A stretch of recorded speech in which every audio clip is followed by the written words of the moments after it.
Cameroon's industrial competitiveness has remained lackluster despite a shift in attendant commercial policies, and this has been ascribed to poorly branded and packaged goods. It is believed that many products in the local markets in Cameroon fall short of standards when it comes to branding and packaging, and this is reflected directly on the performance in the markets, having a negative toll on small and medium-sized enterprises in Cameroon. Industrialization is a crucial issue in development and poverty reduction, and Cameroon has taken upon itself to set 2035 as the threshold for emergence in the country. Experts say surmounting the challenges of industrialization is crucial to the achievement of strong, sustainable economic growth that can significantly reduce internal poverty and enable Cameroon achieve its 2035 vision. In this edition of the program, we shall be examining how government and the private sector partners can ameliorate branding and packaging. We shall also look at the challenges of industrialization as well as measures to improve the competitiveness of small and medium-sized enterprises in Cameroon. This is Hard Talk.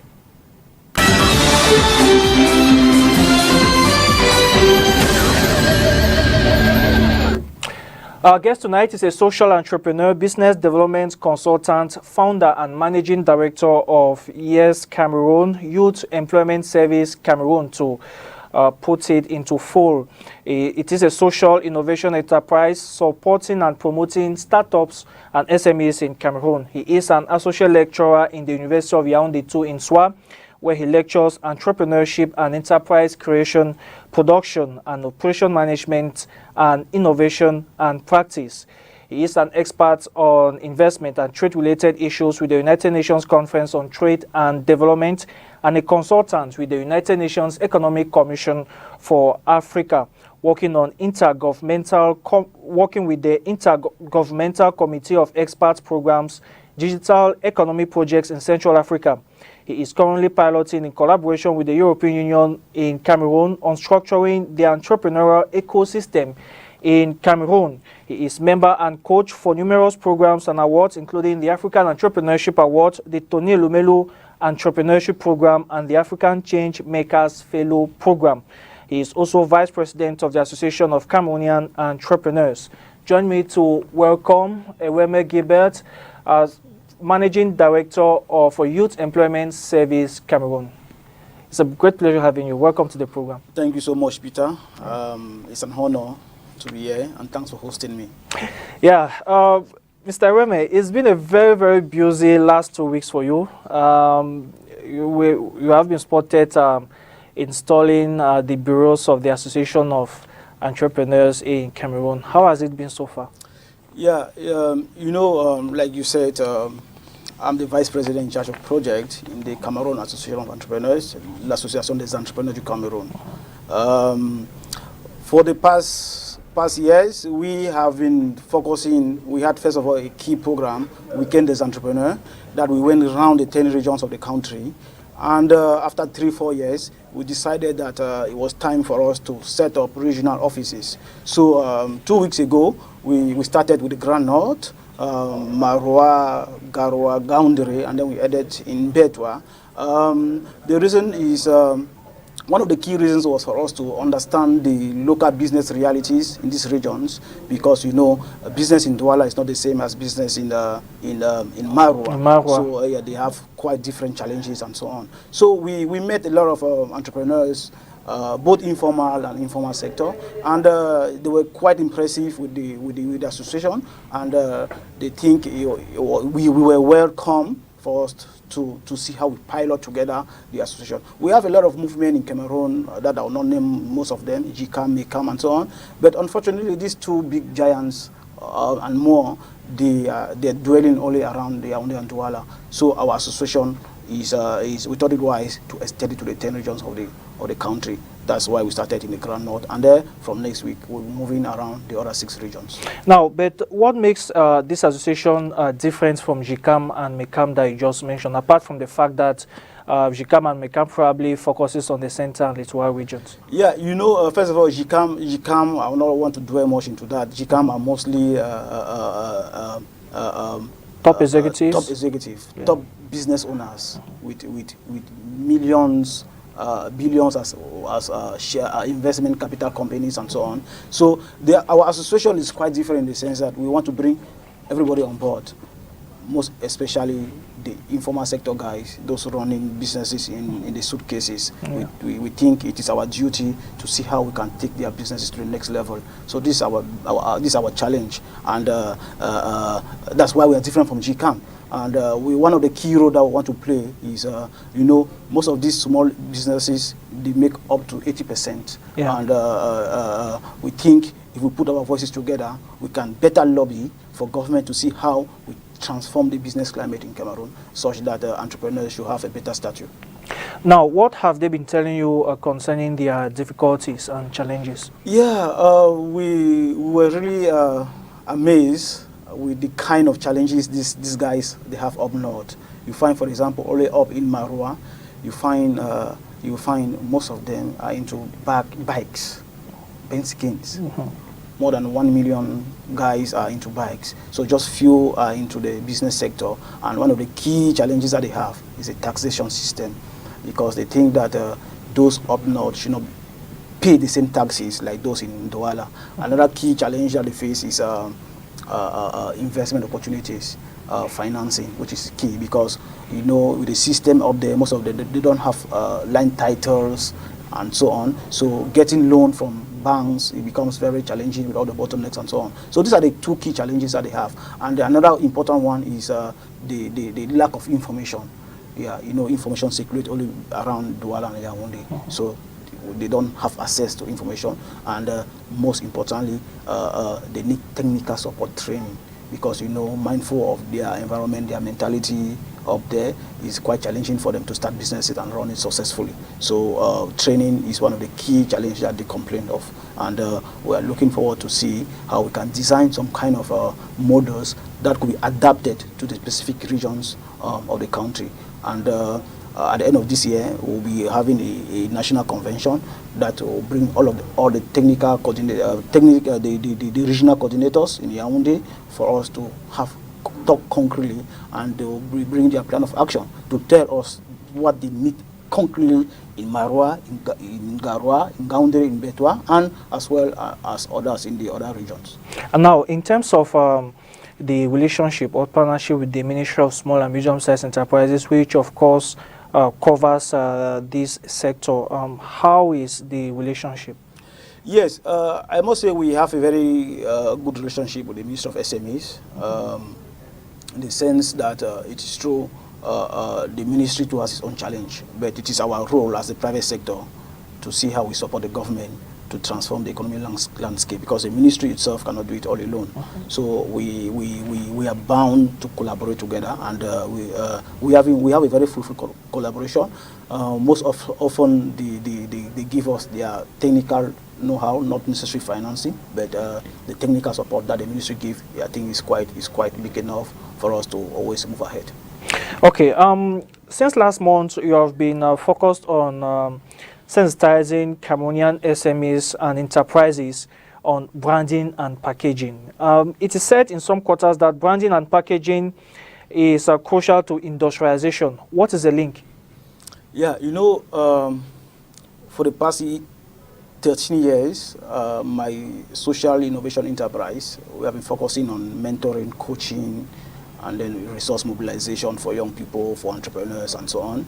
And one of the key challenges that we have discovered, those that are into the made in Cameroon product and services, they face a very big challenge, that of branding and packaging, which is very, very crucial to industrialization. That is why you find a lot of them, they still remain in the informal sector. So it is our challenge to see these guys, they should brand their services, they should brand their product. Those into producing chips, chips from plantain,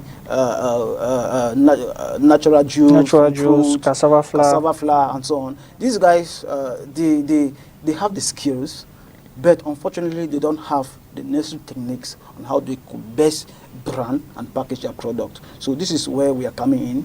For the past 1 month, we have been dwelling much on that, because we think it is high time we should focus on that.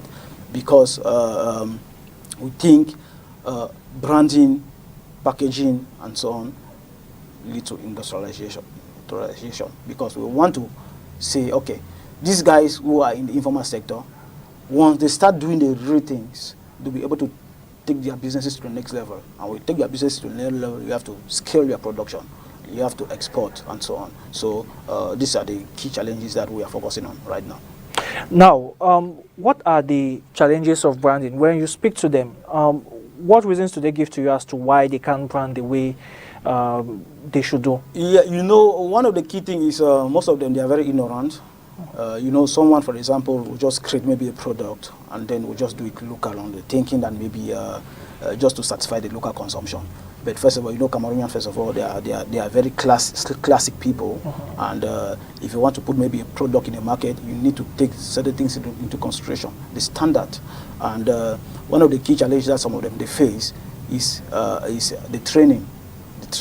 Yeah, they don't have the necessary skills as well, training, for them to see how they could well brand, package their product and services. Another key challenge is the funding. You know, all this, we're talking about industrialization, we're talking about investment. So most of them, they are still in the informal sector, doing it very traditionally. So that's a big challenge. So our role is to lobby, is to push them such that they could migrate from the informal to the formal, such that at the end of the day, they'll be able to create concrete value for their businesses and for Cameroonians. Now, how can this help?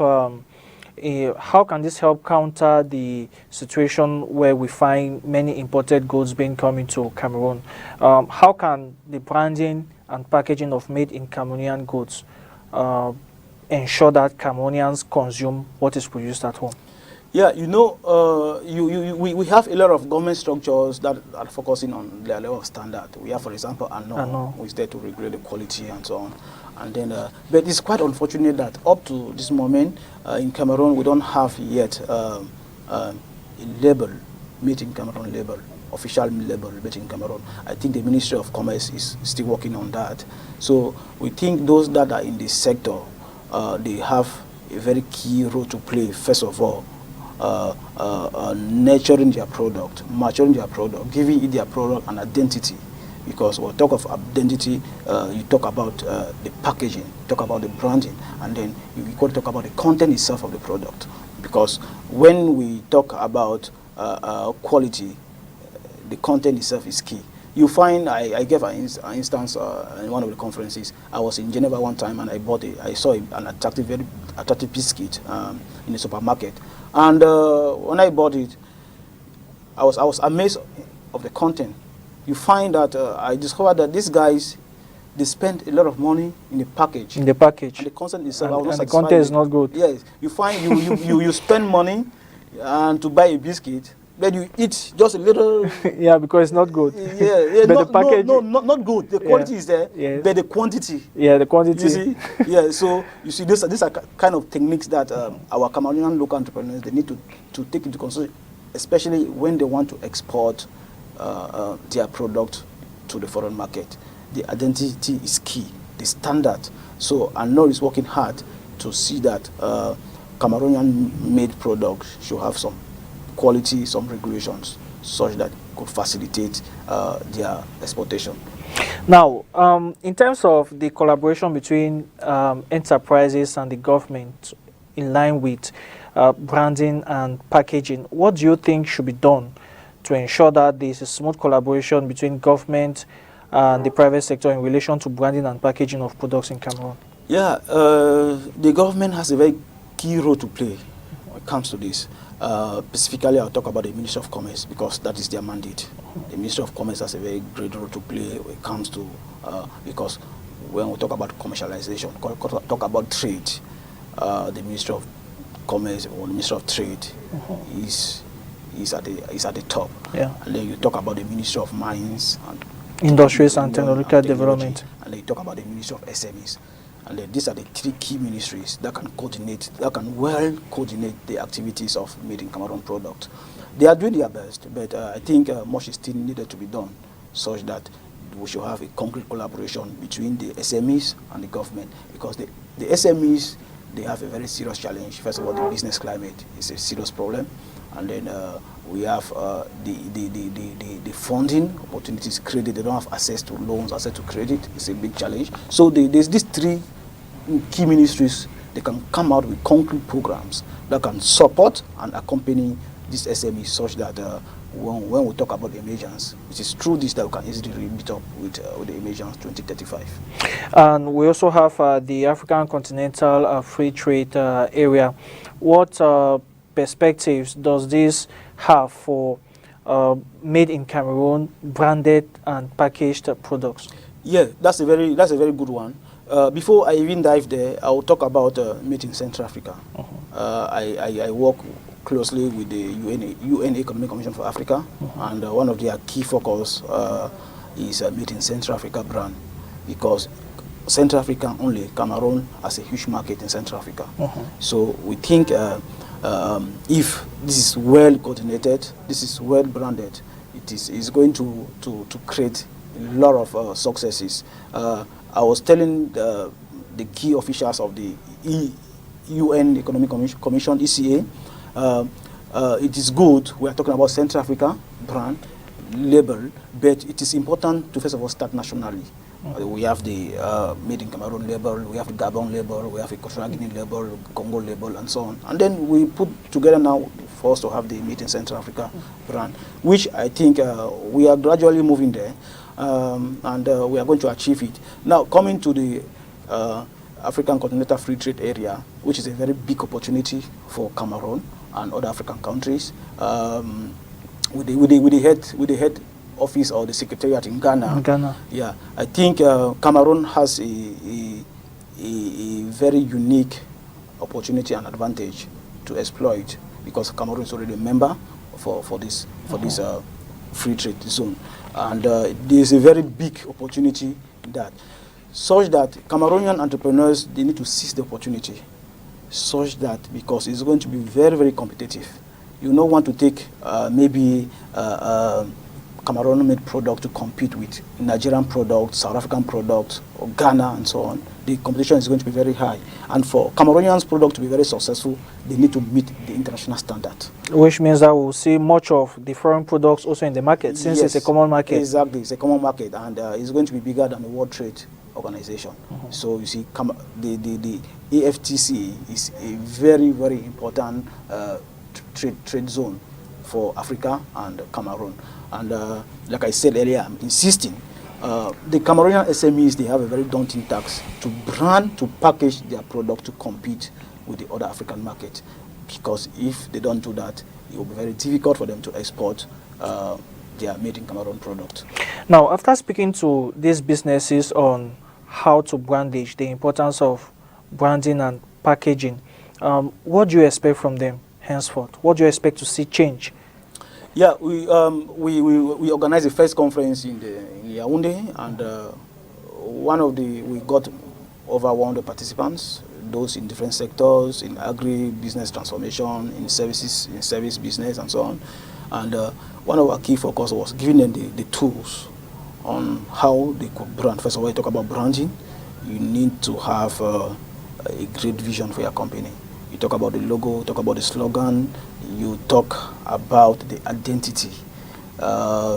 If a company wants to be identified, we have to take into consideration all of this, the logo, the slogan, the colors, and so on. So if you are running a product, a transformation product, you should have a long-term vision, such that when you are designing your system, your strategies, you should take into consideration all of this. And then packaging now comes in now to concretize it, because if this is not done, people will still be turning around on the same spot. And most of them, 80% of them, they are very contented on doing business traditionally, hand to mouth. So our role is to see that they move from another level, because it's only moving from this another level that they'll be able to create value for themselves, like I said earlier, and then officially register their company. That will equally create value for the government, and then equally employ 1 or 2 persons. By so doing, they create employment. So these are all of the issues that we think the conference is very important, such that you will change, first of all, change your mindset. They will look things differently, look business differently, and have a great success in their business. Okay, GICAM published in August that 91% of Cameroonian companies as a whole are affected by the COVID-19 pandemic. But just how bad is the situation for SMEs since the pandemic came in March? Yeah, you know, I would say COVID is some kind of blessing. In disguise. In disguise for us in Cameroon and in Africa, because it has exposed us. COVID has exposed our weaknesses. You find that a lot of things that we used to import, it became a challenge. Importation became a very big challenge. You find that even up to Quidang, the toothpicks. Yeah, the toothpicks. We import. I was having a debate with some GICAM officials. I said, but you guys, you these big guns, billionaires, why is it that you still import toothpick in Cameroon? So COVID has exposed us, and it is high time that we start strategizing. And our focus, me personally, I think industrialization is a key. If you go around the 10 regions, how many industries do we have in Cameroon? So if we focus on industrialization, we'll stop importation and we'll focus more on exportation. And the revenue, the economy will be booming. So I think COVID is more of a blessing.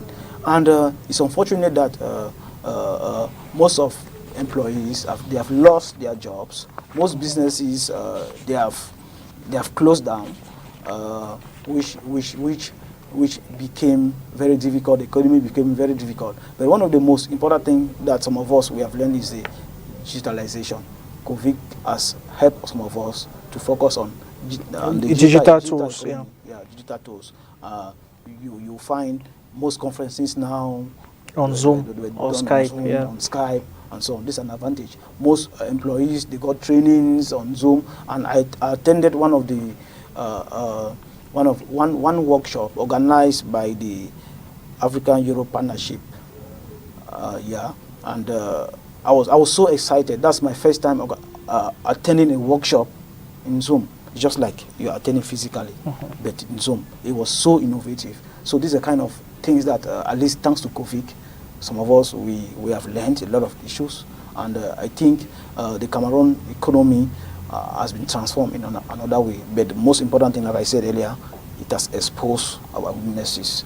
We need to focus on industrialization. Industrialization is key. And what do you think should be put in place to ensure that industrialization gets into motion? Because government has always been talking about the industrialization plan. Does it need to be reviewed, or are there some changes which you expect to be made, or do you think that government is already on the right path? Yeah, I think the government is on the right path. Like I said, they have much to do with the three key ministries that are earlier named: the Ministry of SMEs, the Ministry of Commerce, and the Ministry of Mines and Technical Development. They have a very key role to play with regards to this. Another issue, key challenge is we cannot be talking about industrialization without funding, without investment. Investment is what is going to lead us to industrialization. So the government needs to create an enabling environment for investment opportunities. You find a lot of 70–80% of SMEs, they are in the informal sector. They need to transform, they need to migrate from informal to formal. By so doing, we'll start talking about real businesses, because most of them, they don't create value. They don't create value for themselves, not to talk to the government. So the government has a very key role to play when it comes to industrialization. We have the Bank of Small and Medium-Sized Enterprise. But it's a sham. You see, it's so disappointing that government will set up something like that could benefit a lot of Cameroonians, a lot of SMEs, a lot of businesses. But unfortunately, the management system is chaotic. When did we hear about them again? So you see, the government need to strategize and make sure that things should be well done. It's unfortunate that we talk about investment opportunities. We don't have any investment bank in Cameroon. That's another big challenge. With my team, we founded a concept, Startup Cap, which we are focusing on investment and funding for young people, innovative investment. Why focusing on business angels, crowdfunding, venture capitalists. How many VCs do we have in Cameroon? How many business angels do we have in Cameroon?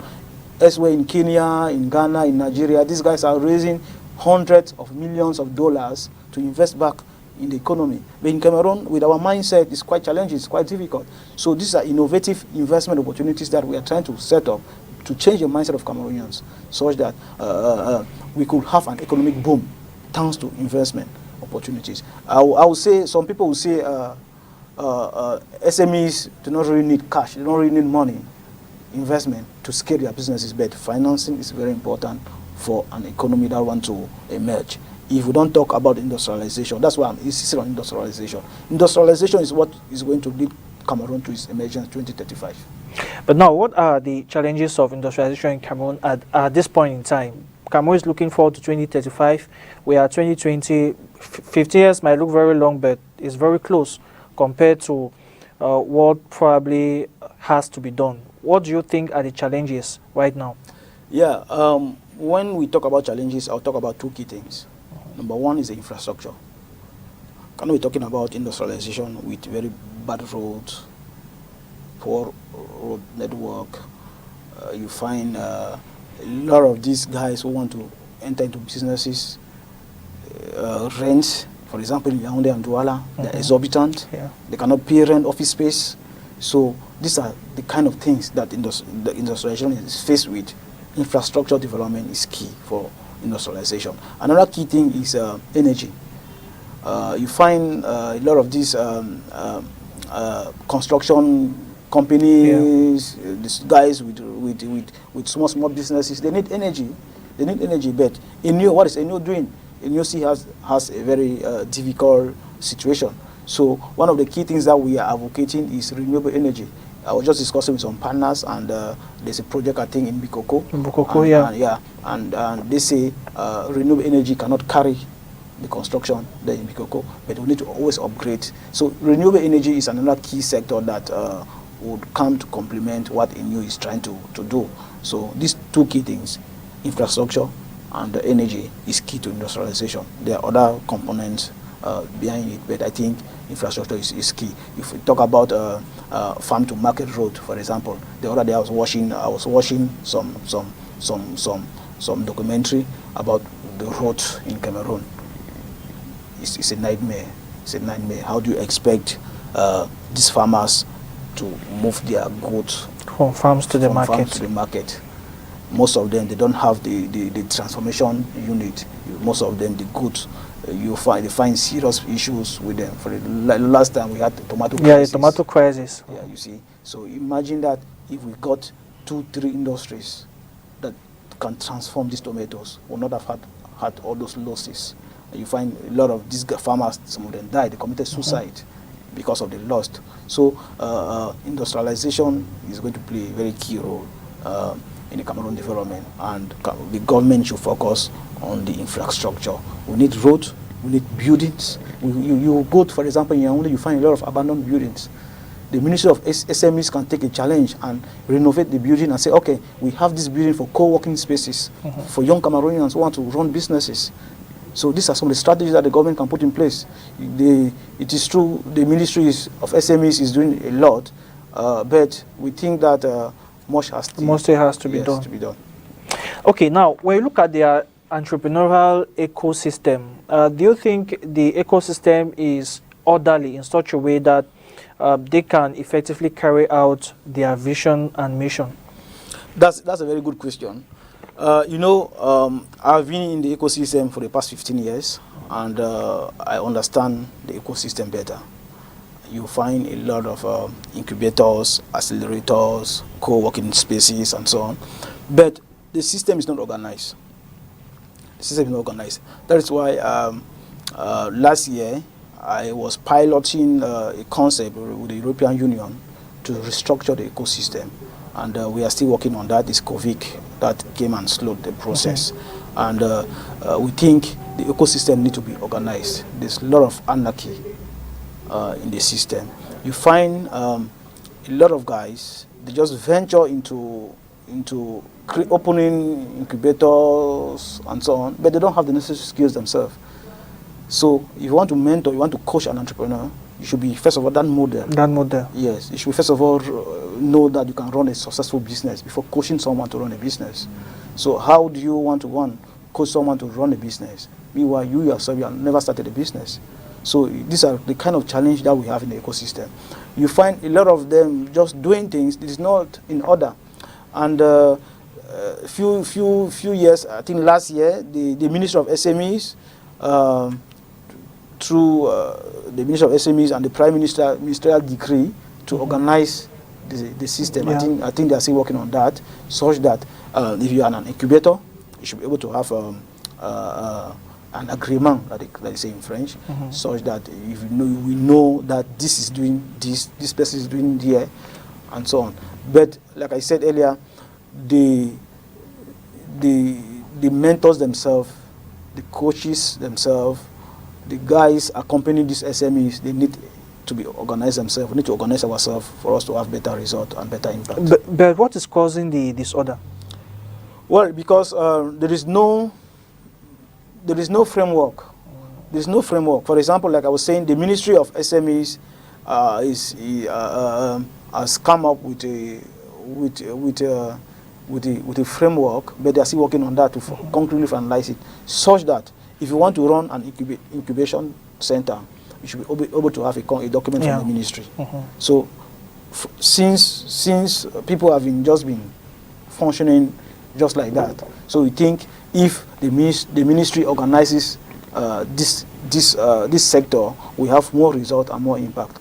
Because someone can just sit in his house and say, okay, I'm going to set up an incubation center, an acceleration center, which we don't even have many. So we need a lot of people to come on board because the work is huge, but we need to be organized. Now, what does information has to do? Does information has a role to play? Because most people complain that they don't get the information, especially at the right time. Yes, information is a key challenge. That's why I was telling you, those up north, they face a problem of information. Yeah, you know, information is a very serious problem in Cameroon, such that even those within Yaoundé and Douala, there are still some of them who don't have the information. So the ministries that have youth programs should be able to have a coordination, like a one-stop shop, for example. You go to Ministry of Agriculture, you find a youth program. You go to Ministry of Youth, you find a youth program. You go to Ministry of SMEs, you find a youth program. Similar programs, but it's not well coordinated. They should have a coordination unit, like I said, a one-stop shop where if I want to find out something concerning agriculture, for example, that is where I have to go. Such that if you go there, you will find programs for the Ministry of Youth, you find programs for the Ministry of Agriculture, programs for the Ministry of SMEs. It is important. By so doing, they should decentralize as well to their various regional delegations, such that someone who is in Bamenda must not come to Douala to get an information. To get information. You just go to the one-stop shop in the northwest or in the southwest or in extreme north. Then you get the information that you want to get. And most often we talk about information. It's unfortunate that most entrepreneurs, they don't want to find information themselves, because entrepreneurs, they need to go towards information. They don't need to wait for information. This is one of the challenges that we face in Cameroon. Entrepreneurs, they want everything to be truth. Truth and given to them. Given to them. So the entrepreneurs, they need to be smart, they need to be proactive for them to succeed in their ventures. So information is a key problem, but I always say Google is all we have. Yeah. All right. In 2018, the government announced that it will create an entrepreneurial policy document. As someone in the sector, how important is this sector in properly shaping the sector of SMEs in Cameroon? Yeah, that's a very good one. Fortunately, I'm one of the experts that we developed the policy document. You know, the Ministry of SMEs has been existing for over 10 years, and it's unfortunate that it is only 2 years ago that they started working on the policy document for Cameroon.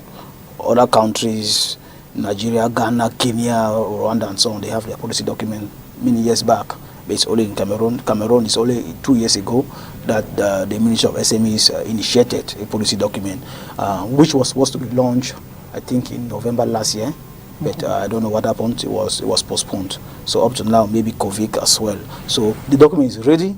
The entrepreneurship policy document for Cameroon is ready. It only needs to be launched, such that we'll know concretely what are the key sectors that entrepreneurs can really focus on. It's a very good document. We took over a year to work on that document, financed by the La Francophonie and the United Nations Trade for Center and Development. So we are just waiting for the document to be launched. But it is late, but we always say never late than better late than never. Now, the government also has designed programs for SMEs. Why is it that why is it so difficult for us to see the fruits of these programs on the SMEs? Is it that the government is not playing a proper role, or the SMEs themselves are not making good use of the opportunities? Just like I'll come back to what I said. The government, through the government ministries, have a lot of programs. So the SMEs, they have programs, but unfortunately, the problem of information. You see that most programs, people are not informed. People don't get informed, and it becomes an issue. And then those that manage the programs at times, they don't give it to the competent authorities, to the competent bodies, those that really merit it. So it becomes kind of corrupt ecosystem where very few, just very few benefit. If I don't have someone in the house, it's challenging. But I think the system is beginning to change. But far back, this is what we used to have. So the government has a lot of programs, but just few percentage benefit from this program. It's a serious issue. It's just like the Ministry of SMEs has just launched the COVID funding, 2 billion, and the process is going on right now. But so many people are not informed about it. So they need to do a lot of communication, and some of us, we are doing a lot of communication, such that entrepreneurs could get informed, go to their website, and then download the form, the fill, deposit, and then if they are selected, they will be given a COVID fund, which is a grant. So I think the Ministry of SMEs is doing its best to meet up with the needs of the SMEs. But like I said, much is still. More still needs to be done. Yeah. Now, a report by the United Nations Development Program says that the diaspora contributes barely 0.9% to the national economy. What do you think is the cause, and how can this be fixed? Yeah, you know, the diaspora with so much potentials. I always say in Cameroon, everything is politics. Everything is politics. Last year, I made a tour in Europe, Euro tour, where I visited 4 European countries, and I met with some key Cameroonian diasporas. And I was trying like, okay, you guys are in Europe, you are making money, you live well, your family back here, some live in misery. You cannot keep on sending maybe 1,000 francs, 2,000 francs. Create an investment scheme for your family back home, such that they'll be able to have a long-term, sustainable. You will not be sending money every month, every year. It's unfortunate that most of Cameroonian diaspora, they focus more on politics instead of economy activities, because they think, to them, they think the system is not the best place for investment. But even in Iran and so on, people still invest. So the diaspora, they have a very daunting task. They have a very big challenge when we talk about investment. They need to change their mindset. You find a lot of them that I know, that I follow, they focus all on politics. Focus all on politics, but the economy is there. Their brothers are here, their sisters are here, misery. They keep on sending them a few francs instead of creating investment opportunities that is sustainable for the family. You find someone who will tell you, I gave money to my brother, my junior brother, to follow up my house construction. I had the money. I had the money. You see, But they need to be guided. These diaspora guys need to be guided. They need to work with experts, such that they should not work directly maybe with family members who do not have the competence, the know-how, but they need to work with firms for them to succeed concretely in their ventures. So this is one of the things that is discouraging most of the diaspora to invest back at home, and it becomes a challenge. The report they are talking, I think Ghana is leading. Yes. Ghana diaspora is leading. Is leading. Yes. You see, so I think Cameroonian diaspora, they need to emulate the Ghanaian diaspora such that we could better construct the Cameroon that we want to see. Let's forget about the politics and so on. The economy is key.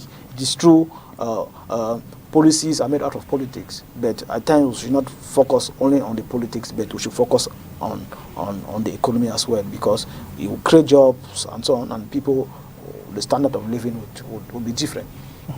All right. Cameroon, like most African countries, rely on aid. Are these aids positive for African countries, or do you think that it is time for Cameroon and other African countries to set up schemes to raise their own finances for their projects? I always say Cameroon and Africa is a very rich continent. But unfortunately, Africa, like Cameroon, depends on aid. I think trade is the best. Trade is the best. If Germany and Cameroon cooperation, bilateral cooperation, we should not focus on aid, we should focus on trade. On trade. Yes, trade is the best. And it's quite unfortunate that Cameroon, for over 50 years, has been dependent on Africa, that be dependent on aid. You see, aid has its own good part of it, but aid is not the best form of cooperation. I think trade is the best. So Cameroon, we have every day you hear these international corporations and so on bringing these millions and so on. But at the end of the day, what is happening with the aid? We don't see the impact. We don't see the result. I was in the Grand Nord, in extreme north, and I visited the how do they call it? The refugee camp. The refugee camp, the Minawao refugee camp. You find the signboard of these international organizations, and I'm working on an article that I term it the scramble for humanitarian branding. You see, because these guys, what they're doing is good, and through the education that we have been giving some of these international organizations, don't give these guys rice, savon every day. Create an income generating activity that could sustain these guys up north, for example. There are a lot of opportunities up north that if you create an income generating activity for this guy, it will be better than the savon, the rice that you go and give them every day. So they are beginning to change that paradigm, and it's creating more of impact than before. So I believe more on trade than aid. And talking about trade, I'll talk about transfer of technology. You find a lot of our guys here in Cameroon working in the stadia and so on. They are laborers. The experts are the Chinese, the Turkish, and so on. Why can they not transfer the technology to these our guys here for them to be better up and work in the same level? Yeah, on equal level with them. Exactly. So these are the kind of challenge that we really need to advocate, because we're talking about emergence. Once we still keep calling these guys and giving them the contracts and so on, and then our own guys are the laborers, we are going to go nowhere. So transfer of technology is one of the key aspects that is going to transform Cameroon. Now, Cameroon in 2017 organized a forum on investment, which was aimed at making Cameroon an attractive investment destination. We are about 3 years after that. Do you think that much has been done to ensure that Cameroon lives up to the expectation? And if no, what do you think should be done to make Cameroon a major investment hub? Cameroon has a better chance in Central Africa. The bilingualism nature of the country, the resources, and the strategic position in Cameroon in Central Africa. But unfortunately, the investment situation is is not the best because of the insecurity of the country. Looking at the Anglophone crisis, the Boko Haram up north, and other stuff, this scare away investment opportunities. I will take Central Africa as a whole. Central Africa has a very serious insecurity issues. This is a problem that you find Central Africa cannot develop like the West and the East Africa.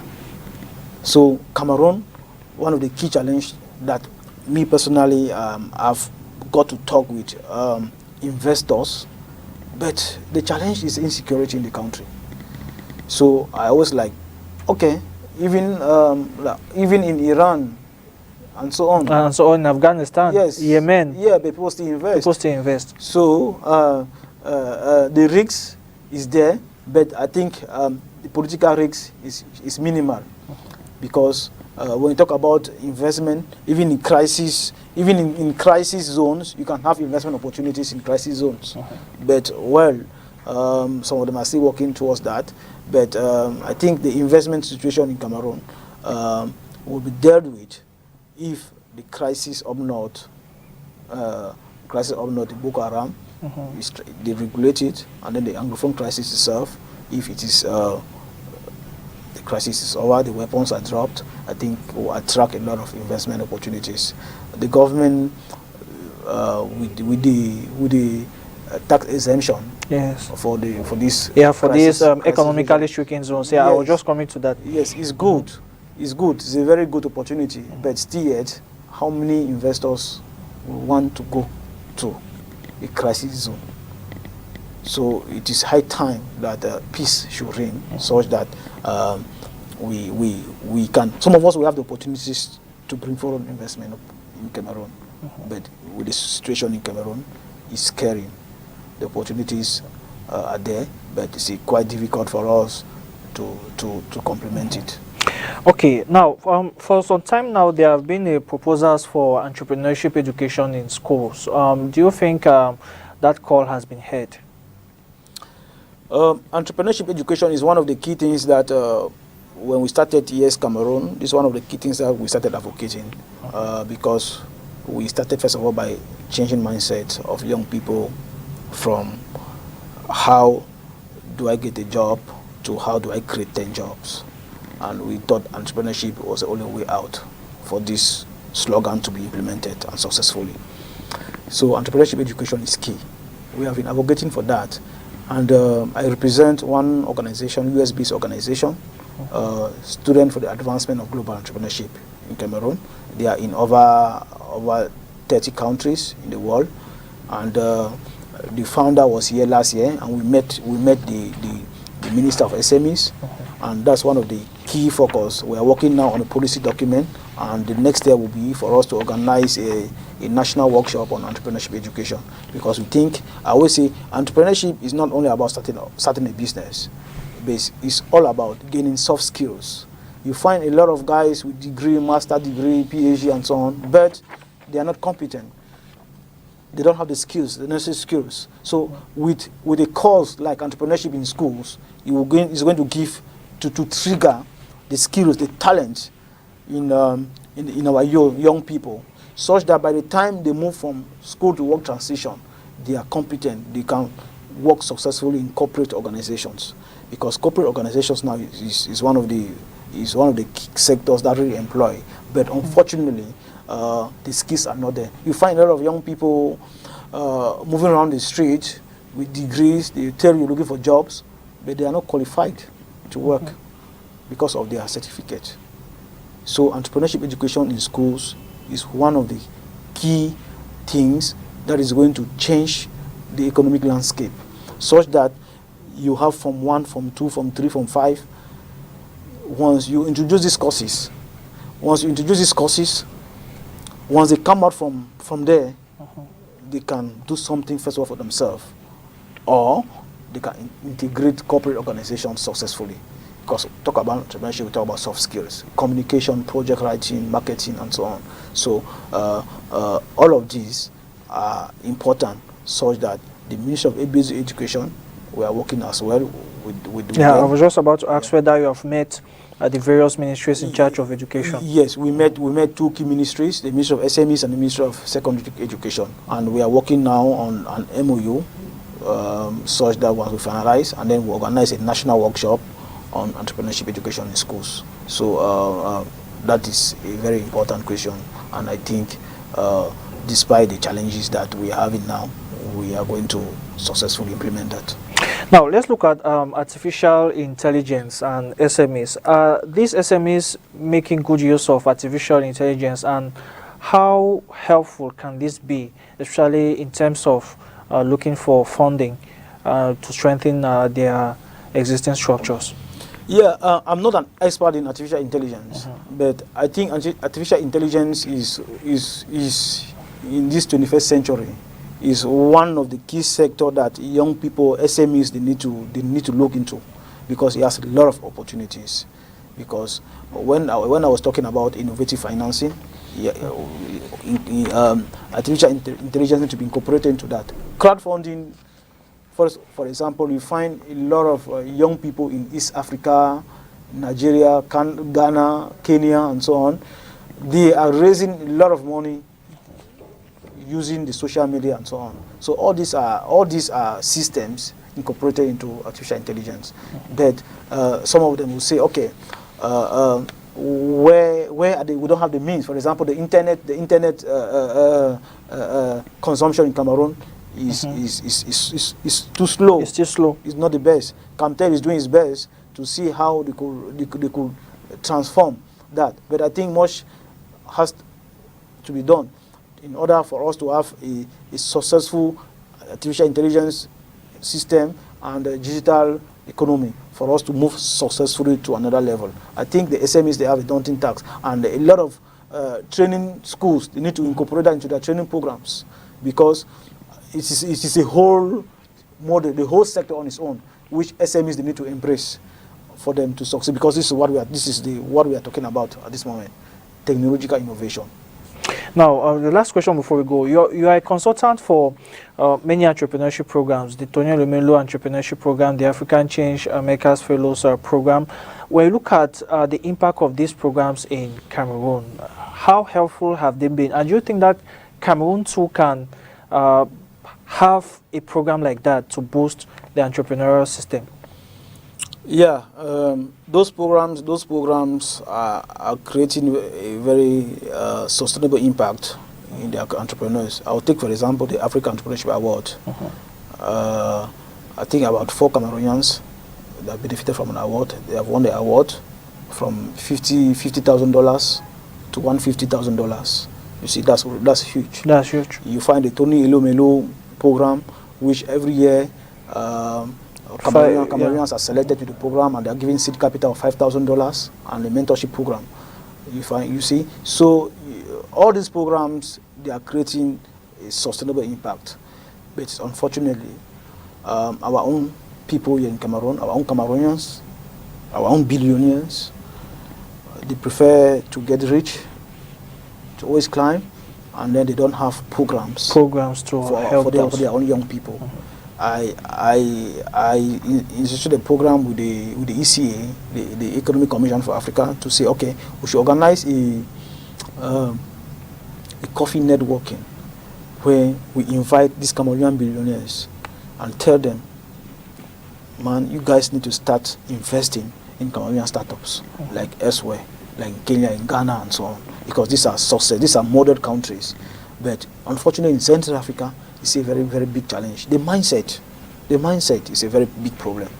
And we think if this Cameroon billionaires, I don't want to call names, we have billionaires in Cameroon. Imagine that just one billionaire, say every year I have 1 million francs CFA to support a startup. 1 million francs CFA will not do anything to a billionaire in Cameroon. The former billionaire who died gave 1 billion to the church. People criticize it. Is it 1 billion even? People criticize it. Imagine if this 1 billion was shared among 1 million per startup. You see the economy will boom. But unfortunately, it's the mindset. It's a mindset. But we are doing our best to change the mindset, to change the way people think, the investment landscape in Cameroon, because people have money in Cameroon, but they prefer to bank it. The money does not flow. Money does not flow. Prefer to bank it abroad, and the economy is stagnant. Entrepreneurs are challenged. They have serious challenge in financing.